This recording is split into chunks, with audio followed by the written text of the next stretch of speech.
이그나츠 제멜바이스는 헝가리 부다페스트 출신이긴 했지만 아주 뛰어난 의사였고 아주 총망 많은 의사여서 빈에 가게 돼요.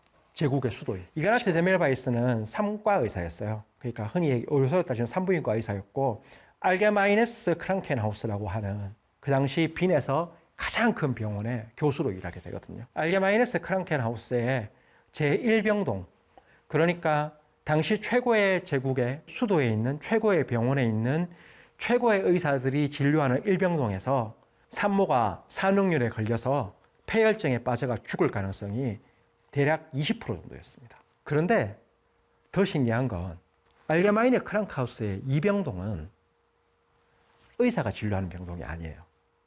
의사가 있긴 하지만 주로 이 병동은 산파, 이제 의사가 아니라 고전적으로 애를 받았던 사람들이 애를 받는 곳이었거든요. 그러면 이 병동에서는 산모가 산후우열에 걸려서 사망할 가능성이 몇 %였을까요? 의사가 해도 20%였는데 의사가 아닌 사람이 했으니까 40%, 50%였을까요? 아니에요. 4에서 5%였어요. 왜 이런 차이가 날까요?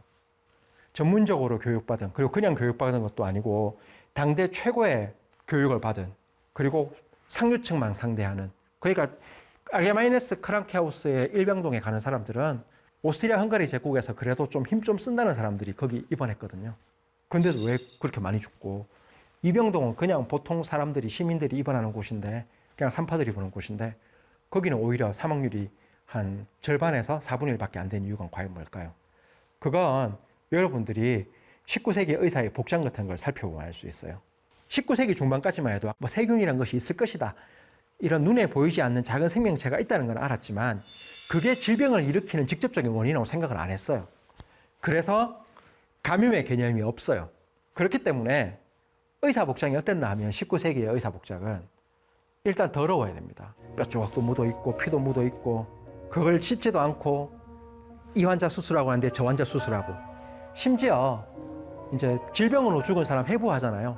해부해서 학생들이 자 이거다 하면서 보여주고 그 칼과 그 옷 그대로 입고 수술하러 갔어요. 그 칼과 그 옷 그대로 입고 산모들한테 애 받으러 갔어요. 그럼 이거 다 뭐예요, 여러분? 세균이죠.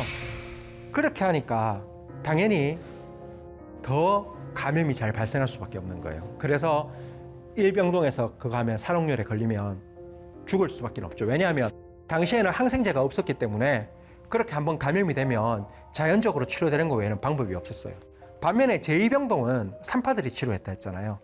제가 앞선 강의에서도 말씀드렸지만 파라케소스가 약초꾼, 산파 이런 사람 불러서 그 사람들의 정보를 공유한 이유가, 산파들은 의학 교육을 받지는 않았지만 경험적으로 이렇게 애를 놓을 때는 이불 이런 것도 깨끗한 이불 깔고 그 산모나 애도 물 끓인 다음에 좀 식혀가지고 따뜻한 물로 닦아줘야 된다는 걸 알았어요. 그렇지만 의사나 과학자나 책임이 있고 영향 있는 사람 중에 누구도 왜 이 차이가 왜 발생하고 일병동의 사망률이 너무 높은 걸 어떻게 바꿔야 된다고 주장하는 사람 아무도 없었어요. 왜냐하면 그런 말은 잘못하면 미치광이로 몰릴 가능성이 있거든요. 근데 우리의 주인공인 이그나츠 제멜바이스는 사회성이 좀 부족한 사람이었던 것 같아요. 이 사람 과거에 남긴 기록 같은 거 보면 존 스노우하고는 정반대되는 인물이에요.